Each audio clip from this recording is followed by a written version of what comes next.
parmi les héros, les véritables héros de l'Amérique latine.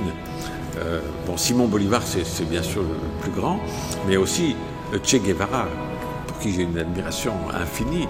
Che Guevara qui a fait la même chose. Il aurait pu se contenter d'être un révolutionnaire dans son pays. Il est allé beaucoup plus loin, exactement comme ce que je recommande, c'est-à-dire l'union avec l'Afrique. Il a fait en sorte qu'il y ait la révolution contre l'impérialisme américain dans tous les États d'Amérique du Sud où il y avait des marionnettes mises en place par l'impérialisme américain. Il a fait des révolutions dans tous les pays d'Amérique du Sud. Ensuite, il est allé à Cuba. Ça ne suffisait pas. Il est allé en Afrique pour aider les Africains à se révolter contre le colonialisme. Ça, c'est extraordinaire. Che Guevara, c'est merveilleux. Et il a dit une phrase qui me touche beaucoup. Je ne peux pas la citer exactement, mais en gros, il a dit « Tout homme qui n'est pas révolté par les injustices où qu'elles se trouvent sur la terre ne mérite pas d'être humain. » En gros, quelque chose comme ça. Et c'est vrai, c'est ça. Je suis révolté par n'importe quelle injustice qui se produit sur la planète, pas seulement par ce qui se passe dans le pays où je vis. C'est toute la planète. Je suis révolté par ce qui est fait aux Palestiniens, je suis révolté par ce qui est fait aux Indiens d'Amérique, je suis révolté par... On ne peut pas vivre dans le confort et dans le luxe en se désintéressant du sort des minorités, sinon on risque d'en souffrir un jour.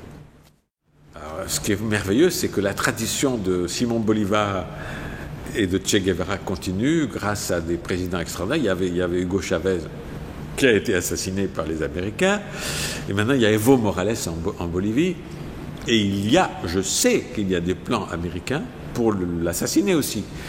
Et c'est quelqu'un d'extraordinaire, c'est un de mes espoirs de le rencontrer un jour.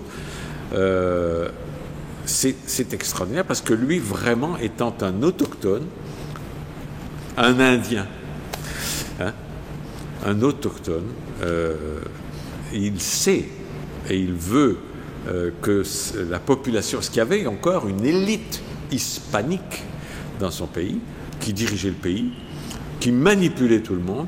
Il a réussi à soulever la majorité, c'est-à-dire la majorité, 80%, 70%, je ne sais plus, de la population, ce sont des autochtones, qui étaient manipulés, dirigés, tyrannisés par une minorité de descendants des colons espagnols. Les Américains ne supportent pas ça, les Européens non plus, évidemment, ils veulent l'enlever.